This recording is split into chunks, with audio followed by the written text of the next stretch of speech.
connection do you feel to the streets that you put your artwork and had street art just connected and tied to? I was inspired by the art I saw in the streets as a kid in this city growing up in New York.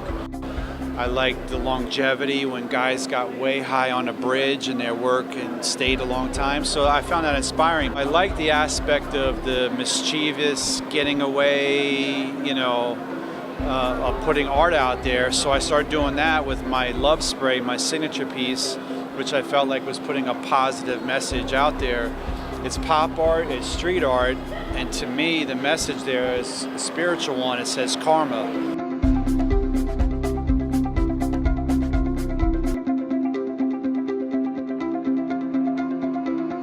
What makes you create the things that you created today? I see my art as a means of telling my side of the story, which I think it is the true side. As a gallerist, I'm really happy to show this work that everybody stops here and photographs, and it's about the ego and keeping your ego in check. So it's a lot to do with art and artists and the battle of the ego. How's your experience in the New York City Spring Art Expo today?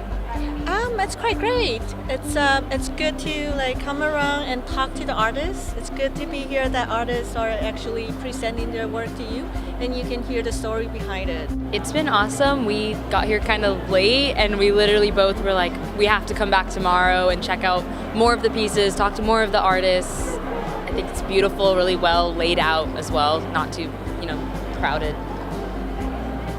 Yeah, I'm loving it. I think it's better than a museum because you can meet the people who really created the pieces and everything is so different and unique, and I'm really enjoying myself.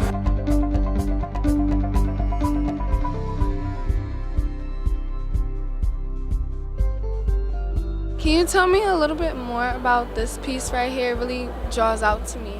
100%. So this is a brand new. I just painted it last week. It was in the Spy Museum in Midtown for a show with TMJ Arts Collective.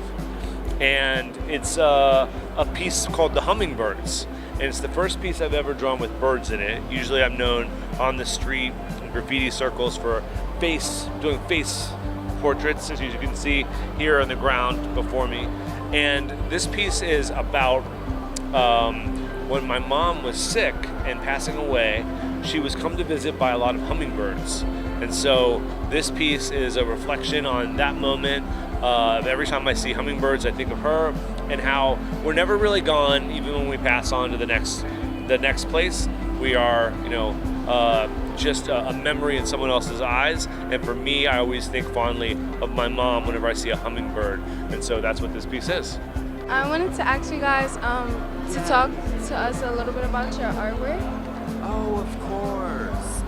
So I can start by telling you that it's integrated in the pop surrealism movement.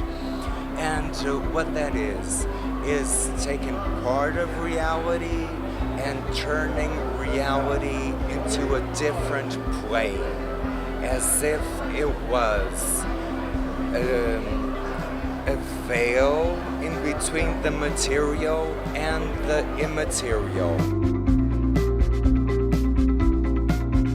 What draws you to working with cartoons and then big brand? Yeah. Well, I have a long history of liking the subject matter. As a kid, I ate up the cartoons and the comics and everything.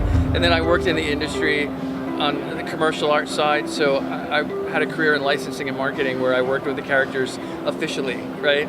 And so now, this second stage of my career where I'm a fine art painter, I still find myself going back to the characters that, I've loved since I was a kid.